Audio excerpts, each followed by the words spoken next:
Daughter demands I cut ties with her sister over a high school crush, then shocks everyone at the wedding.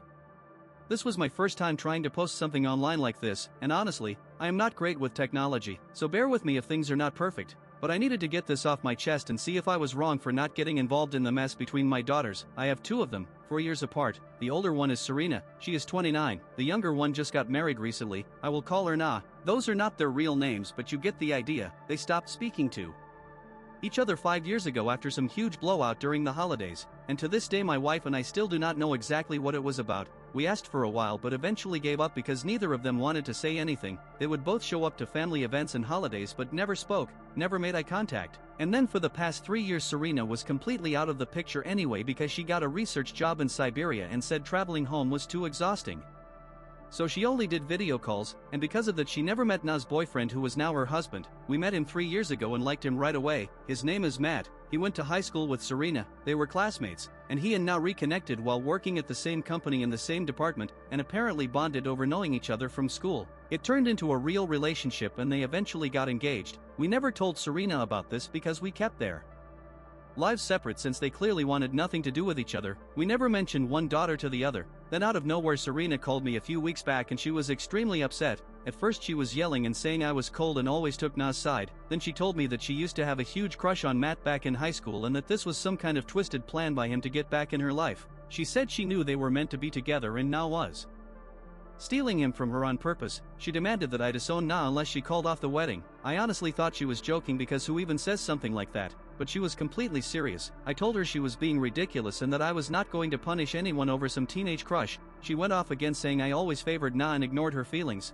which was not true. She was just trying to make herself the victim. I told her we would only talk again when she calmed down and then I hung up. I did not tell my wife or Na or anyone else because everyone was happy and I really believed Serena was not going to do anything, especially since she was still in Siberia. A couple days later Serena texted me again saying that if I did not disown her sister she would take things into her own hands. I told her I knew she was bluffing and warned her that if she did anything stupid I would make sure she lost her inheritance and dealt with the consequences. After that she went silent and I figured that was the end of it. Then the wedding day came around. It was 3 days ago. And we had a bit of a problem the night before because the venue was far from home and we were supposed to stay at a hotel nearby, but our regular dog sitter broke her ankle and could not make it, and our neighbor who offered to help was away on a work trip and was not returning until the morning of the wedding. Our dogs are old German shepherds and we did not trust anyone else. Na agreed we should wait for our neighbor to get back before leaving them, so my wife and I stayed home that night, handed the dogs off to the neighbor by 8 in the morning, and headed straight to the venue. We got there around 10 and were the first to arrive. Most of the decorations outside were already done and looked amazing. The ceremony was supposed to start at 11, so we figured the inside would be just as good. But as soon as we walked in, right behind the altar, on the wall where Na and Matt were supposed to say their vows, there was fresh graffiti in big red letters that said boyfriend stealer. My wife and I were stunned. I knew right away it had to be Serena. The paint was still wet and the smell of metallic spray was strong. I told my wife she could not be far and I was going to call the police, but she told me we should focus on fixing it first before making a scene, which made sense. So we decided to clean it up before Na got there. I asked my wife to call someone from the hotel to help fix the mess before any of the guests showed up, and I told her I would distract people if they arrived early so they would not see what had been sprayed on the wall. My main goal was to make sure Na had no idea any of this even happened until after the wedding was completely done. I did not even report anything to the police at the time, which I now admit might have been a bad call. The wedding venue was separate from the hotel and had its own security setup, but the guy who was supposed to be handling that had not shown up yet because he was stuck in traffic, which is how Serena managed to get in without anyone stopping her. The timing just worked out for her in the worst way for us. My wife and I were trying to figure everything out by 10:15 in the morning, and thankfully she got in touch with some hotel staff who were willing to help.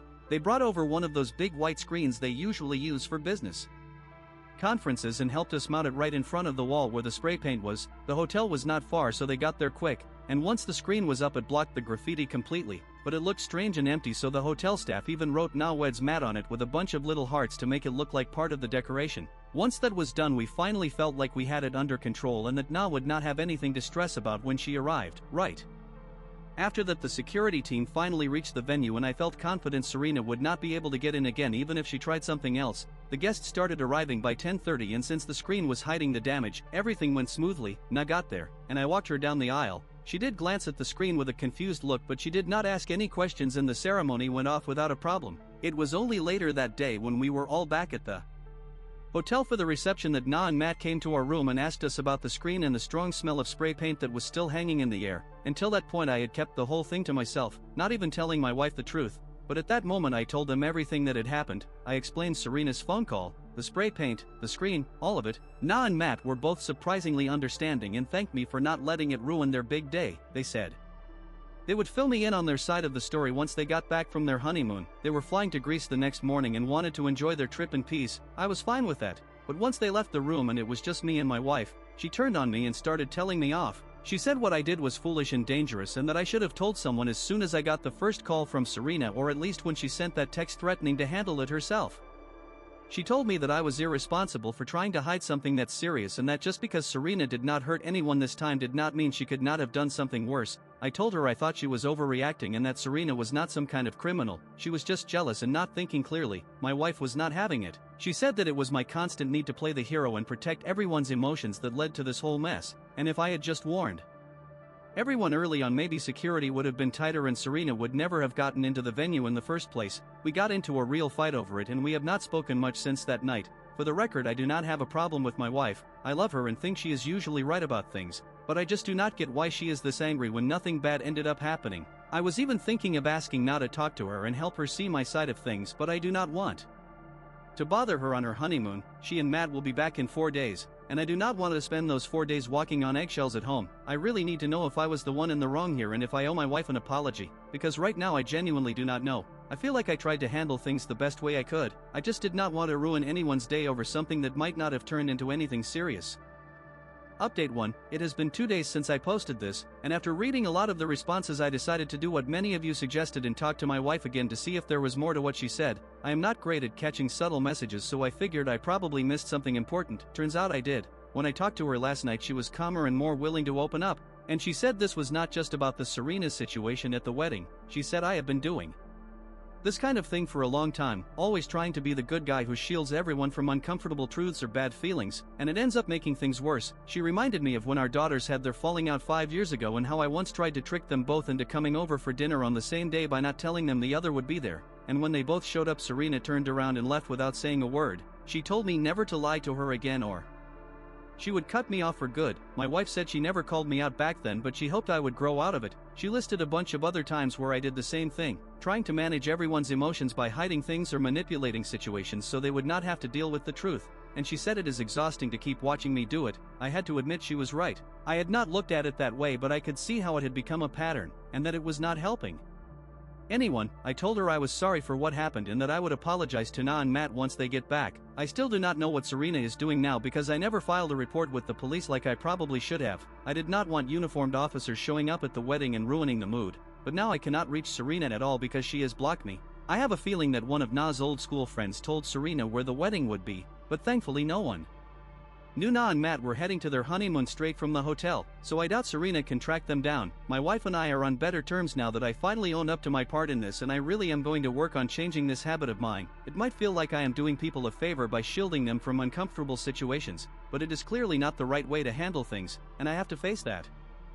Update 2. Na and Matt came back from their honeymoon 2 days ago, and this morning they stopped by to talk to me and my wife about everything that had happened before and during the wedding. We finally got the full story behind the fight between Na and Serena, and let me tell you, it was not easy to hear as a parent. Turns out that 5 years ago when they had their falling out, Na had gone on a date with some guy and had shown Serena his picture. Back then it was just a casual date and long before she met Matt, but when Serena saw the photo she flipped out because she said she had been seeing the same guy for a few months and accused Na of doing it on purpose. Instead of blaming the guy for cheating on her, she blamed her sister and said that Na had always tried to steal the men in her life. According to Na, this had happened before when one of Serena's ex-boyfriends once said Na was more attractive. Na was 18 at the time and the guy was in his 20s, so it creeped her out. She never flirted with him or did anything to encourage it, but Serena still turned on her and said it was her fault. They patched things up after that earlier issue, but this time Na said she could not get past being called a tramp by her own sister. The fight got really nasty and personal and they both decided never to speak again,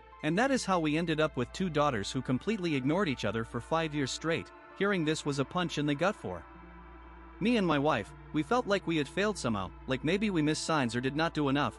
But then it got worse. Na told us that while she and Matt were on their honeymoon in Greece, Serena had been harassing her nonstop online since she could not reach her in person. She told Na that she had moved back here just to break her and Matt apart and make sure she got him back. Na is now planning to change her number and file for a restraining order. She did not want to ruin her honeymoon with legal drama, but now that she is home she is taking action. Hearing this made my wife break down completely. Even though she saw this coming, having it confirmed still hit her hard. Na tried to comfort us and said we had done our best and were great parents, but nothing made us feel better. Matt also told us that he never even remembered Serena from high school and did not know why she thought there was anything between them. He said she had always been odd and had a strange energy, even back then. That surprised us because we always thought Serena was popular and had a lot of friends, but not, and Matt told us that was not true. She was mostly alone because of her temper and the way she treated people. She used to invite a bunch of people to our house for her birthday parties and we always thought she was well liked because there were so many kids around, but according to them, most of those people just came for the free booze she would offer. They told us she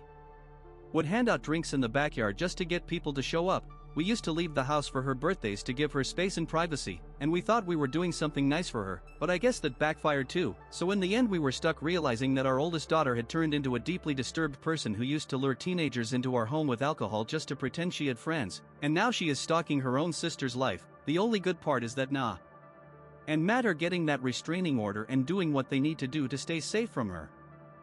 Update 3. Thanks to everyone who has shown support during this mess. I think this is going to be the last time I post about this. Na and Matt finally got the restraining order in place, and it turns out Serena had been living in an apartment just a few blocks away from Na's house and had been keeping tabs on her movements. Na did not even know until the police helped track her down, and once that happened it became very easy to prove that she had been planning something dangerous. She acted completely unhinged during the hearings, which helped the case against her even more. She was ordered to pay for the damage she did to the wedding venue too. My wife and I made the final decision to disinherit her and officially remove her from our will. The only thing she will receive is one diamond bracelet that was left to each of our daughters by my mother. They are only to be handed over after I pass away, and I did not feel like it was right to take that from her because it came from someone else and was not mine to give or take. But aside from that, Serena is out of everything. She gets no money, no share of our estate, nothing from our business either, which is not a small thing because both my wife and I ran a successful company for years before retiring a couple of years ago when we had saved enough to live comfortably. Neither Na nor Serena had wanted to take over the business, so we let my longtime assistant take the reins. Originally the plan was to split the business ownership between both daughters, but now it will all go to Na and Matt. We have not told Serena anything about the will changes yet because there is no point. She has cut us off completely and blocked all contact, so there is no way to reach her and nothing for her to do about it anyway until we are gone. And even if she tries to challenge it in court someday, I doubt any judge would take her side after everything she has done, especially now that there are legal records of her stalking and threats. My wife and I have also increased the security around our home just in case, even though we do not think she would try anything now that she has blocked us and disappeared again, but we are being cautious anyway, because you never know with someone who has lost all sense of reality like that. If she shows up or sends any messages, we will go straight to the police, no more second chances.